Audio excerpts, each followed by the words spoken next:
ఓవైపు young tiger fans NTR Neel project పూజా కార్యక్రమానికి సంబంధించిన ఫోటోలను ట్రెండ్ చేస్తుంటే ప్రభాస్ ఫ్యాన్స్ సలార్ 2ని ట్రెండ్ చేస్తున్నారు. చెప్పాలంటే సలార్ 2 గురించి ఓ రేంజ్లో చర్చించుకుంటున్నారు.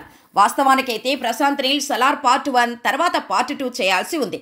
కానీ ప్రభాస్ డేట్స్ అడ్జస్ట్ కాలేకనో లేక మరో కారణం ఏదైనా ఉందో తెలియదు కానీ ఎన్టీఆర్ సినిమాను స్టార్ట్ చేసేశాడు నీల్. కానీ గతంలోనే ఎన్టీఆర్ ప్రాజెక్టు ఆగస్టులో ఉంటుందని మైత్రి మూవీ మేకర్స్ అనౌన్స్ చేశారు.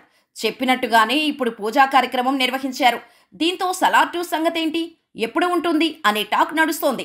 ఈ నేపథ్యంలో ప్రభాస్ ప్రజెంట్ కమిట్ అయిన సినిమాల తర్వాతే ఉంటుందని కొందరు అంటుండగా ఇంకొందరు మాత్రం కేజీఎఫ్ సలార్ ప్రస్తావన తీసుకొస్తున్నారు. గతంలో సలార్ 2 స్టార్ట్ చేసిన తర్వాత కేజీఎఫ్ చాప్టర్ 2 కంప్లీట్ చేశాడు ప్రశాంత్ నీల్.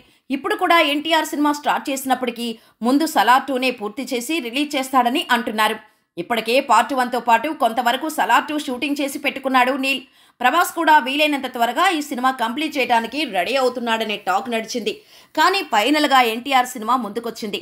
దీంతో ఇప్పట్లో సలార్ సీక్వెల్ ఉండే ఛాన్సే లేదని, రాజాసాబ్, ఫౌజీ, స్పిరిట్ తర్వాత ఉంటుందనే మాట వినిపిస్తుంది. లేదంటే ప్రశాంత్ నీల్ 2 సినిమాలను సమాంతరంగా ఏమైనా ప్లాన్ చేస్తున్నాడా అనేది తెలియాల్సి ఉంది. ఇలాంటి విషయాల్లో క్లారిటీ రావాలంటే ప్రశాంత్ నీల్ అప్డేట్ ఇచ్చే వరకు వెయిట్ చేయాల్సిందే.